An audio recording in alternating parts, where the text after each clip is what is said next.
It was called unsinkable, a floating palace, the pride of human progress, and the dream of an empire at its peak. But for days into her maiden voyage, the Titanic became something else entirely, a legend born from tragedy.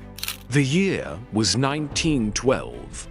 In the shipyards of Belfast, over 15,000 men labored for 2 years to build the most luxurious ship the world had ever seen.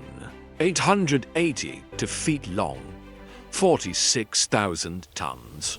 She wasn't just a ship, she was a statement. Titanic was a floating city, a marvel of engineering, divided by class, but united in wonder. First-class passengers enjoyed lavish feasts and orchestras. Third-class passengers carried dreams of a new life across the Atlantic. On April 10, 1912, she set sail from Southampton, 2,120 for souls aboard. Rich and poor, famous and forgotten, none could imagine what awaited them in the cold waters ahead.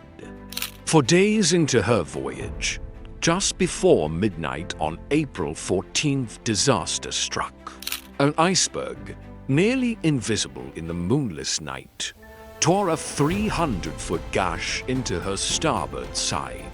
The unsinkable ship had just over 2 hours to live. There weren't enough lifeboats. Not even close. Women and children were ushered in first. But not all obeyed. Some men slipped in. Some women refused to go without their husbands.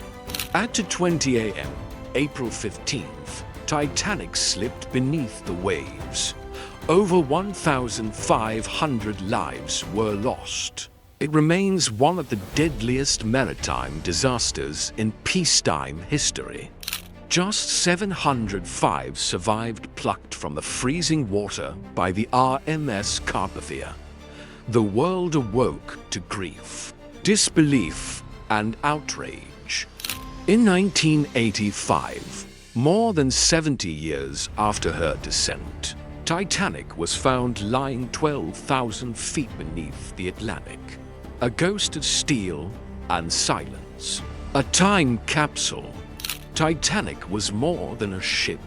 She was a symbol, a reminder that no matter how advanced we become, nature, fate, and human error can still humble us.